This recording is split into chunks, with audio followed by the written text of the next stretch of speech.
Halo semua, kami dari kelompok 15 yang beranggotakan Farah Zahra dan Syafira Tania. Selamat datang di video pembelajaran kami. Hari ini kita akan membahas tentang implikasi teori perkembangan manusia dalam pembelajaran dan pendidikan masyarakat. Memahami teori ini sangat penting untuk merancang pendidikan yang efektif dan relevan. Maka dari itu, selamat menonton. Yang pertama ada teori psikoanalisa dari Sigmund Freud. Teori psikoanalisa yang dikemukakan oleh Sigmund Freud menyatakan bahwa kepribadian manusia terdiri dari id, ego, dan superego. Perkembangan dipengaruhi oleh pengalaman masa kanak-kanak, terutama hubungan dengan orang tua. Dalam pembelajaran, penting untuk menciptakan lingkungan belajar yang aman dan sportif untuk mengurangi kecemasan.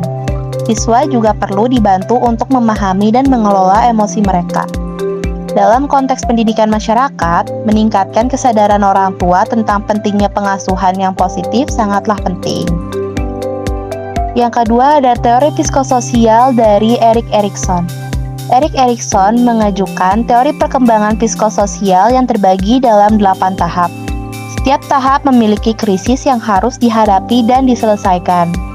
Dalam pembelajaran, menyesuaikan pendidikan dengan kebutuhan dan tugas perkembangan siswa pada setiap tahap psikososial sangat penting untuk membantu mereka membangun identitas dan harga diri yang positif.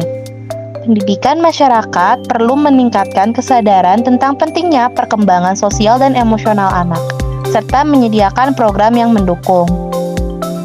Yang ketiga ada teori behaviorisme dari John B. Watson dan B.F. Skinner. Menurut teori behaviorisme, perilaku dipelajari melalui proses pengkondisian, konsekuensi memperkuat atau melemahkan perilaku. Dalam pembelajaran, sistem penghargaan dan hukuman yang konsisten dapat mendorong perilaku yang diinginkan. Umpan balik yang positif juga memperkuat pembelajaran. Di masyarakat, penting untuk mempromosikan disiplin positif dan konsekuensi dalam pengasuhan anak.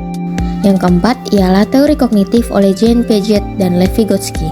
Teori kognitif dari Piaget dan Vygotsky menyatakan bahwa manusia membangun pengetahuan melalui interaksi dengan lingkungan. Pembelajaran efektif memerlukan lingkungan yang kaya akan stimulasi dan kesempatan eksplorasi, serta strategi pembelajaran yang berpusat pada siswa.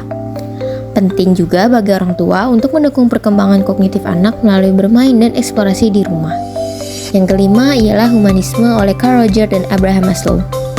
Teori humanisme menekankan bahwa manusia memiliki kebutuhan bawaan untuk aktualisasi diri. Pembelajaran efektif terjadi dalam lingkungan yang suportif dan berpusat pada siswa. Menciptakan lingkungan belajar yang aman dan suportif, serta memfokuskan pembelajaran pada minat dan kebutuhan individu siswa sangat penting. Orang tua juga perlu menciptakan lingkungan yang positif di rumah dan melibatkan anak-anak dalam pengambilan keputusan terkait pendidikan mereka. Dengan memahami teori-teori perkembangan manusia, kita dapat merancang pembelajaran dan pendidikan masyarakat yang lebih efektif. Mari kita berkomitmen untuk mendukung perkembangan optimal peserta didik. Terima kasih telah menyaksikan video ini.